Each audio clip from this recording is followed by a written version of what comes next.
Está no ar, Sons e Histórias.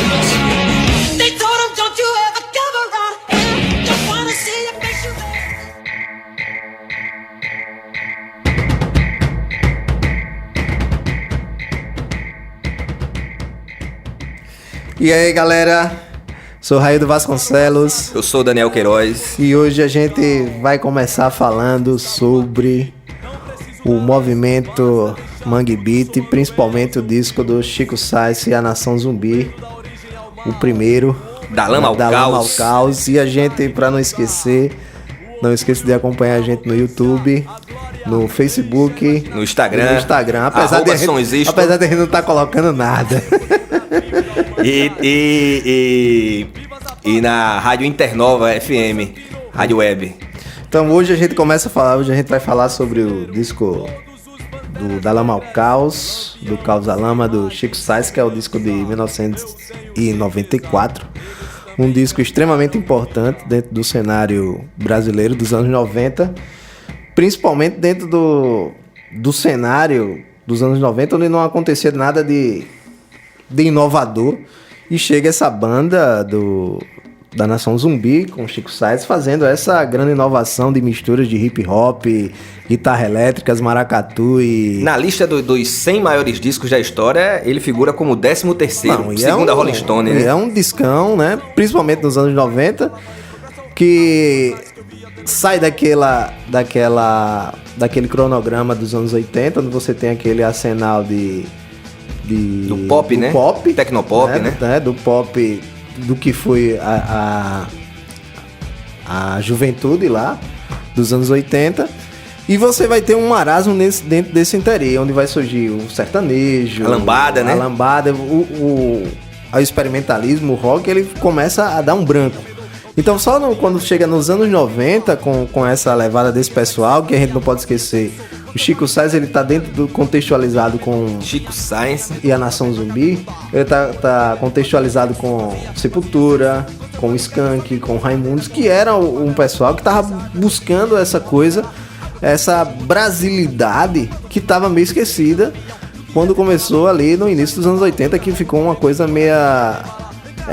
uma xerox do que foi a música norte-americana. Como você estava falando, é uma, digamos assim, guardada as devidas proporções e a devida distância histórica, é uma versão com suas influências da Tropicália, né? Sim, tem uma grande parte dessa, principalmente Chico Science, tem uma influência da Tropicália presente, mas a gente não pode esquecer que o Sepultura também vai buscar no Roots, essas experimentações, e o Sepultura vai regravar uma música dos Mutantes, como é A Hora e a Vez, o cabelo cresceu, o Sepultura vai fazer uma versão, né? E assim, e tem uma coisa que é interessante dentro desse contexto, que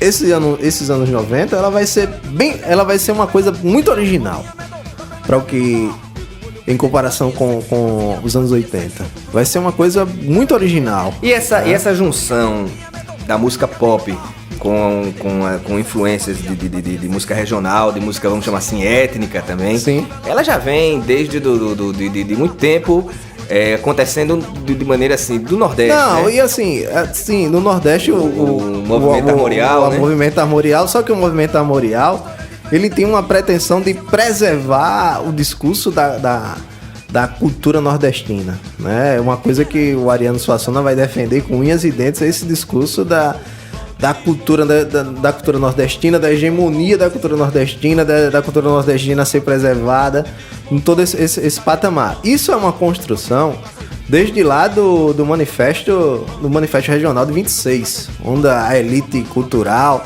se reunia para discutir essa preservação dessa cultura nordestina, né? Dessa cultura arcaica nordestina, que era um contraponto que se fazia ao desenvolvimento do Sul, né? Porque todo o polo econômico que estava no Nordeste, ele sai do Nordeste e vai se concentrar no Sul. Então essa elite nordestina fica à mercê, né? Ela fica meio atarantada porque perde todo o seu curral político, todo o eixo político ele vai se definir agora no Sul, na política do café com leite, São Paulo e Minas, que vão ser as cidades mais industriais desse primeiro momento, e a região Nordeste ela fica à mercê. A cana-de-açúcar deixa de ser um produto mais rentável e passa a ser o processo de industrialização do Sul. Então, se tenta se criar essa identidade do Nordeste com esse manifesto regional de 26. E o Armorial, ele chega para completar essa situação, que vai ser a grande figura, vai ser o Ariano Suassuna, né? Por isso que o Ariano Suassuna, dentro do seu discurso, tem um discurso de preservação do Nordeste, o Nordeste, toda essa criação dessa identidade. Essa crise, que você citou, essa questão econômica, né?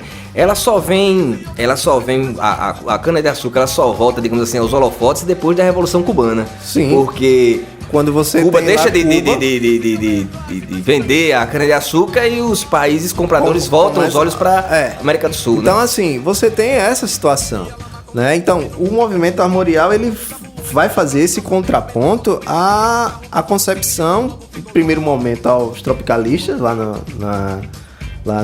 nos anos 60 e 70, e depois, nesse ponto, com o Chico Sainz. E isso vai ser uma coisa que vai ser levada a ferro e fogo pela comunidade acadêmica pernambucana, a UFPE. Você vai ter todo esse cenário, a cultura, a Secretaria de Cultura só vai financiar esses lances da cultura regional, inclusive, de valorização. Isso causou um certo desconforto na época. Outras figuras lá de Pernambuco que tinham bandas de heavy metal, banda de hard rock. Sim, isso vai ficar... foram praticamente marginalizados. E só vão voltar à cena quando você tem esse cenário do Chico Sainz. Quando você tem esse experimentalismo do Chico Sainz, e o Chico Sainz começa a entrar no cenário. Todos aqueles que não faziam uma música regionalizada eram marginalizados. Eles estavam alheios a esses financiamentos culturais, essa atenção. Não é à toa que você vai ter nos anos 70, você vai ter o movimento Undigrude, né? Onde vai vir o Ave Sangria, o Lula Cortes, que vai emergir daí o Zé Ramalho. Essa galera era a galera marginalizada, né? Não era a galera que tava no Centro Cultural Pernambuco. Essa galera fazia experimentalismo, toda essa situação, mas estava marginalizada no gueto. Não é à toa que vai ter o festival lá que foi na cidade na Nova Jerusalém. Você vai ter o festival Undigrude lá, que a galera vai fazer o festival lá, mas era uma coisa marginal, não era uma coisa que estava dentro do cenário cultural pernambucano. Hoje tem esse lance romantizado e toda essa situação, mas era a galera que sempre tava... que se olha o passado de uma certa distância, existe uma tendência, isso é natural do ser humano, de romancear, de ter saudade. Daquilo que não viveu. Saudade que não viveu, como diria o Neymar. Mas assim, o movimento armorial, ele tem uma razão dentro dessa situação pela questão da indústria cultural, do que a indústria cultural vai se tornar. Que vai ser algo de, como é que se diz? Principalmente aqui nos países de terceiro mundo, nos países subdesenvolvidos, de imperialismo das culturas ditas superiores, né? Ditas superiores, né? A cultura norte-americana, a cultura europeia. Então, assim, tinha esse lance de você, como é que se diz? Resguardar a nossa cultura também. E assim... E o que eu vou achar interessante na questão do Chico Sainz é que o Chico Sainz ele deixa isso bem claro quando ele diz assim: os pés enficados na lama, mas uma antena parabólica, né? Eu não abandono minhas raízes, mas eu tô com a antena captando o que está acontecendo no mundo, mundialmente. Eu tenho que acompanhar também essas transformações.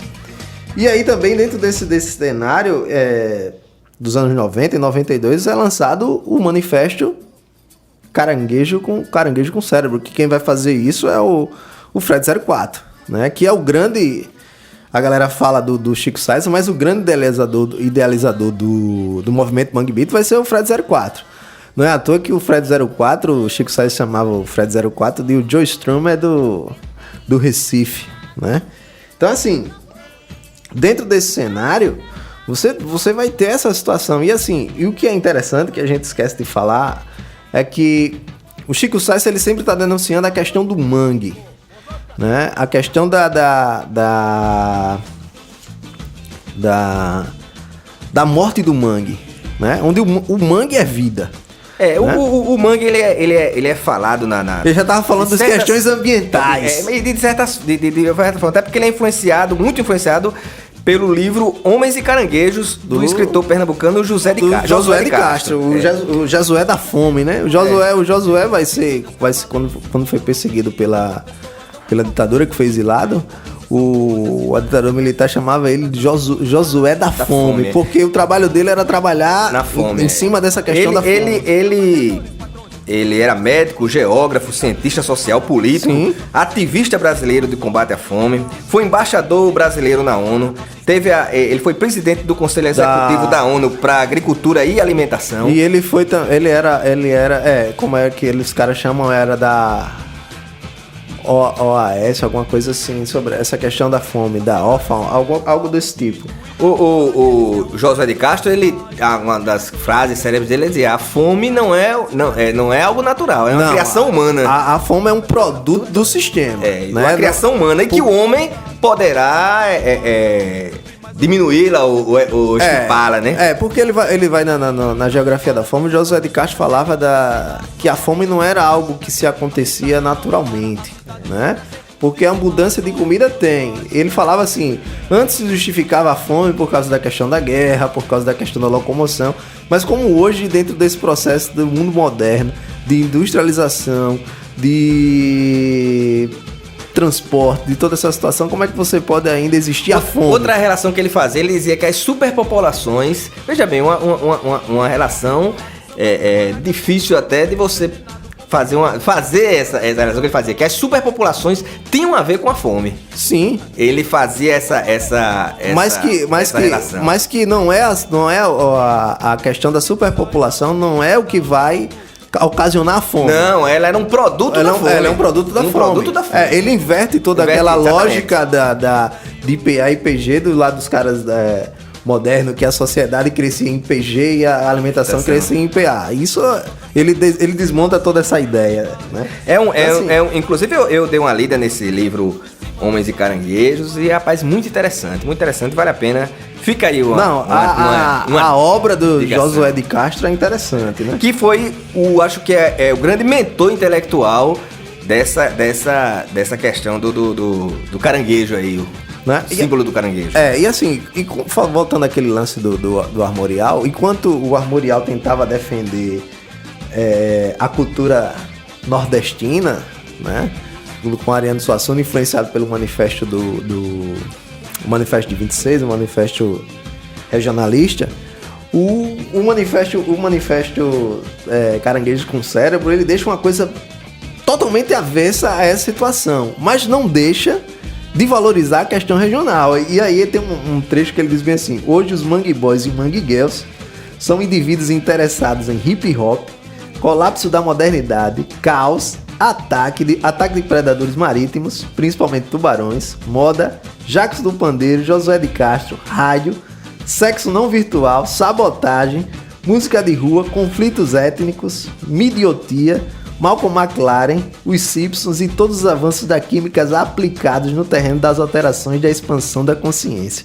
Então, o manifesto do cara vai em contraponto a toda ele citar o Malcolm McLaren, que é uma figura... Malcolm McLaren é o cara que criou o Sex Pistols, ele criou o movimento punk, né? Ele soube ganhar dinheiro é uma figura contestada, né? Mas o Malcolm McLaren, ele soube ganhar dinheiro em cima disso. Ele industrializou isso aí. E outra, ele nunca mentiu sobre essas tribos. Ele sempre disse isso. Foi o criador. Foi o criador e que o punk era feito pra ganhar dinheiro de fato. Não é à toa que ele vai botar o Sid Vicious, né, na banda. Então, assim, ele tinha essa propagação. E quando o Fred 04 lança isso fica bem claro. Olha, a gente sabe o que a gente quer. A gente quer ganhar dinheiro também com isso.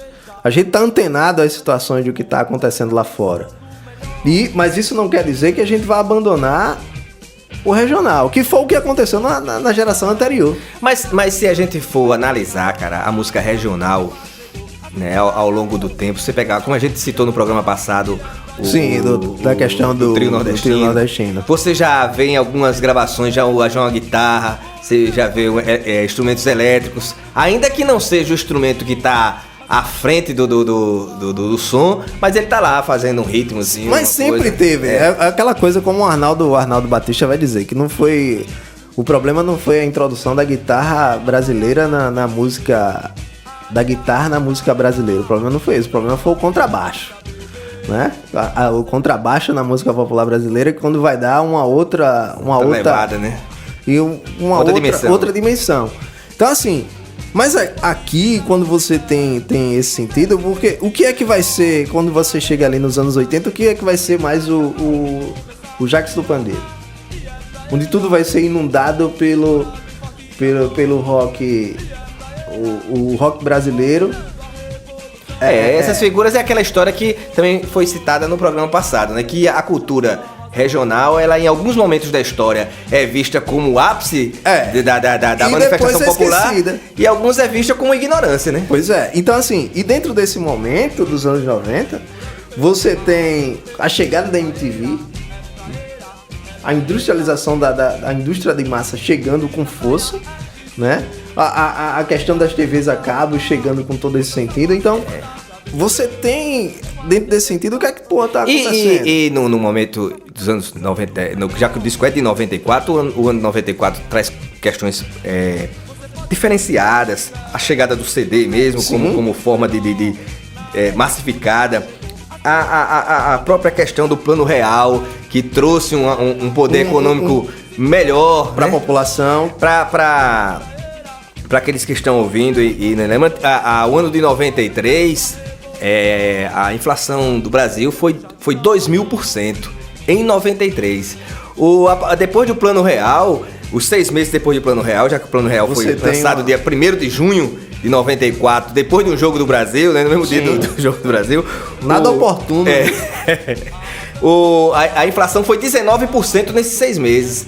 Então houve o Plano Real, ele trouxe trouxe uma instabilidade e houve um novo boom de consumo. Sim. Lembrando que o real, quando surgiu, ele valia mais que o dólar. O dólar era 85 centavos de real. Então você chegava nas lojas, você via muitos produtos importados, porque ficou mais barato você importar do que e aí onde é que o disco tem todo um sentido? A gente tá falando aqui, parece que a gente só vai falar historicamente do disco, mas você tem que encaixar o disco, porque assim, agora você tem um poder de comprar tudo que é de fora, dentro desse momento. Né? Tudo que é eletrônico, tudo que é possível, camisa de fora, blá, blá, blá. Você poderia se tornar um menino no Brasil, mas com todo o perfil do menino norte-americano, né? O europeu. O europeu. Se tivesse essa condição. Condição. Tá entendendo? Então, assim, o disco faz um sentido dentro desse processo. O ano de 94 é um ano muito interessante e aconteceram vários fatos. O Brasil ganha a Copa. O Brasil ganhou a Copa, morreu Kurt Cobain. Morreu Ayrton Senna. Nelson Mandela assumiu a presidência da África do Sul, sendo o primeiro presidente negro. Né? Morreu Ayrton Senna, como você falou. Houve a criação do Real, como nós falamos. O Brasil foi campeão do mundo. A criação do Mercosul. Morreu também o Tom Jobim. Sim, dia 8 de dezembro, né? E assim, e tem uma coisa interessante do disco do Chico Sainz, que é essa questão de que a gente tá vendo todo esse discurso da preservação da cultura nordestina, mas de combate ao estrangeirismo dessa situação, mas você não combate seus demônios internos. As desigualdades sociais ainda permanecem no Recife, né? Um Brasil arcaico ainda permanece no Recife. É uma coisa que, quando você começa a analisar essa coisa do Nordeste, principalmente ali no Recife, você vê a modernidade se contrapõe a toda uma situação ali no Recife. Você vê os grandes prédios surgindo no Recife, os arranha-céu, mas e o lixo desse arranha-céu vai para onde? Uma coisa que o Chico nas entrelinhas, o Chico sempre nas entrelinhas ele tá falando, e o lixo disso aí, dessa construção e dessa situação, ele tá indo para onde? Tá indo para o mangue, né? E quem come esse lixo?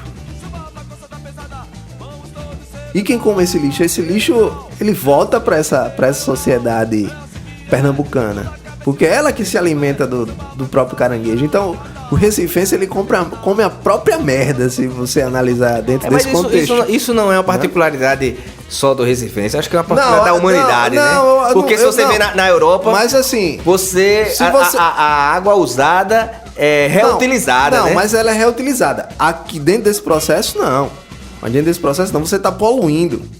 Mas eu digo, a poluição não é um e ela volta para você. Fenômeno meramente recifense ou só nordestino. A poluição e o consumo desses alimentos poluídos, basicamente toda a humanidade. Eu não sei se a Europa faz isso não, porque a Europa tem uma coisa mais elevada em termos dessa questão de como é que se diz, de fiscalização, em termos dessa situação. Aquela porcaria dele lá de Veneza, daquelas porcarias lá, daqueles rios lá, tudo são poluídos. Mas os caras não... Você não vê o cara lá tomando banho naquela merda. Mas aqui no Nordeste, nos países periféricos, você vê o cara lá tá tomando banho, porra. Você passa ali no Capibaribe ou aqui no Salgadinho ou aqui na Lagoa, que o cara tá tomando banho, porra, e se alimenta daquilo ali, né? Então, assim... O Chico Sainz e esse movimento sempre teve essa preocupação também ecológica, né? Dando à frente dessa situação. E aí, quando você vai pegar nos discos, aí tem uma primeira música do disco que é algo interessante. Da lama ao caos, do caos à lama. Né? Assim, o homem roubado nunca se engana, e de fato. Né? O homem roubado nunca se engana, ele sabe que ele está sendo explorado dentro das suas condições de vida que ele vive lá. Por isso que eu tô tocando nessa situação, nesse ponto. Que o Chico Sainz vai condenar, olha, o mangue, que é o produto de vida de todo o ecossistema ali, tá sendo devastado. É por isso que lá no Recife, quando você tem uma chuva da Boba Serena, Recife é engolido. O Chico Sainz, ele antes, né, ele participava de grupos de hip hop, de algumas bandas de soul, sky. Ele tem, assim, acho que essas grandes referências dele, além do James Brown, que tem uma música que tem um sample da música do James Brown. James Brown, que a gente nem precisa fazer comentários. Tem o grande Masterchef, que é um cara pioneiro do hip hop, né? Entrou no Hall da Fama em 2007. Aquele Kurtis Blow, que é considerado, fez o primeiro álbum de rap. Que tem uma coisa interessante, falando daí do hip hop, tem dois livros interessantes sobre hip hop, que ele é em quadrinho, que é Genealogia do Hip Hop, que é interessante, né? Ela contando toda essa primeira fase do hip hop, de como o hip hop vai surgir, na América, que o hip hop ele não surge na América, né? O hip hop é um produto trazido para a América de um cara jamaicano. Depois ele participou de um bloco afro chamado Lamento Negro, lá de Peixinhos. Foi aí que ele entrou em contato com esses batuques e tal, essa... Porque ele tinha uma banda de rock, né? Ele tem uma banda de rock, né? E ele chama, nessa visão dele de estar frequentando essas duas bandas, ele vê que há uma possibilidade de misturar o maracatu com as guitarras elétricas, né? Voltando, agora falando do disco em si, o disco, eu peguei aqui a ficha técnica e tem algumas curiosidades. Por exemplo, a produção é do Liminha. Do Liminha a gente não precisa falar, até porque no programa do Traje a Rigor a gente falou muito do Liminha. Tudo, né? Tá em tudo, né? A direção artística do Jorge Davidson. Esse Jorge Davidson, ele trabalhou com o Big Boy e o Nelson Motto na Globo. Ele trabalhou em shows, ele foi um dos que promoveram o show do Queen no Brasil em 81. E foi muito elogiado pelo produtor do Queen. Ele ganhou um certo status na mídia local. Foi ele que descobriu a Blitz, foi ele que popularizou o Paralamas de Sucesso. Foi como diretor artístico, ele contratou a Legião Urbana para a EMAI. Contratou Skank, Nação Zumbi, Planet Hemp, J Quest, Daniela Mercury. Então esse cara que às vezes olhamos a ficha técnica e ele tá ali anônimo, era uma figura extremamente importante no cenário daquele momento, né? E era um cenário de novidade, né? Então todo mundo tava sedento por algo novo, né? Assim, quando você pega ali, né, nesse período também, eu tava assistindo recentemente, o documentário do selo Banguela, né? Do selo Esse Banguela, do que morreu agora recentemente, poxa, esqueci o nome dele, do Miranda. E o Miranda, ele vai ser o cara que vai procurar essas bandas que estavam surgindo nesse momento, né? Ele vai produzir o Raimundos, e era o cara que estava antenado com esse mundo. Ele disse que dentro desse período se estava necessitando, as gravadoras estavam malucas procurando algo novo, porque você não tinha dentro desse momento, né? A capa do disco, cara, é assinada pelos artistas plásticos, né? Dolores e Morales. Que, na realidade, são pseudônimos de Helder Aragão e Hilton Lacerda. Eu acho essa capa, assim, foda, porque, assim, fala muito do que é os anos 90. A chegada da internet, toda essa da tecnologia, eu acho interessante. Dolores e Morales, que, na realidade, são pseudônimos de Helder Falcão e Hilton Lacerda, fizeram as capas do Chico Science, Mundo Livre, Mestre Ambrósio. O Hilton Lacerda, cara, hoje ele é cineasta. Ele trabalhou nos filmes Tatuagem, Amarelo Manga. Sim, que são tudo... O Bastil das Bestas. Que são tudo produções pernambucanas. O movimento Mangue Beat, ele não só ficou atrelado a uma questão musical, não. Ele se atrelou às questões das artes plásticas, do cinema, né? Toda a situação, né? Então, assim, não foi um movimento apenas musical, ele vai muito além desse cenário, né? Assim, por isso que eu vejo o disco do Chico Science, a trilha sonora dos anos 90, né? A trilha sonora dos anos 90, apesar de ter o Skank, o Sepultura e o Raimundos. Em termos de sucesso, quando eu falo assim, sucesso de vendas e de exposição, talvez não. Mas em termos de digamos assim, de engajamento, de identificação, da pessoa usar camisa. Não, eu vejo, e assim, se caracterizar. Se caracterizar, porque em termos de sucesso comercial, outros nomes tiveram mais sucesso. Eu acho que teve, eu acho que o Chico Science teve. Não, ele teve sucesso comercial, mas outros nomes tiveram mais sucesso, né? Não, o Skank. O Skank teve mais sucesso, o próprio Jota Quest. Mas aí, mas assim, por causa de uma coisa mais adocicada pra esse sentido. Mas assim, o Chico Science foi trilha de novela, pô. Sim, ele foi trilha de novela. Não teve sucesso comercial, né? Sim. Então assim, foi trilha sonora de cerveja, né? Uma cerveja antes do almoço. Então assim, tava lá presente o Chico Science. Talvez o Skank, quando você tá falando, o Skank teve mais viabilidade, talvez porque estava mais próximo do sucesso eixo comercial, né? Talvez porque estava mais próximo do eixo ali, Rio-São Paulo. E o Chico Science... Mas é porque também o som do Skank era mais aquela linha de escada, como assim, comercialmente é mais fácil de você digerir, né? Enquanto o outro tava aqui e tava buscando essa coisa regional, que vai ser uma coisa que tava meio esquecida, que ficou lá nos anos 70, né? O Alceu, quando vai trabalhar com o Jacques do Pandeiro, você vai ter o disco Cauim do Ednardo, você vai ter o lance do Fagner. Então foram coisas que ficaram meio escanteadas. Mas mesmo assim, elas que foi um fenômeno, foi um fenômeno nesse período. Esse regionalismo foi um fenômeno. Não é à toa que pessoal do Ceará, né? Não é à toa que você tem nesses entregas de prêmio, você não tem um cara. O cara não entrega o prêmio pra esse pessoal como um prêmio de MPB. Você entrega o prêmio pra esses caras como prêmio regionalista, né? Os caras ainda estão à mercê da situação. Em alguns casos, sim. Né?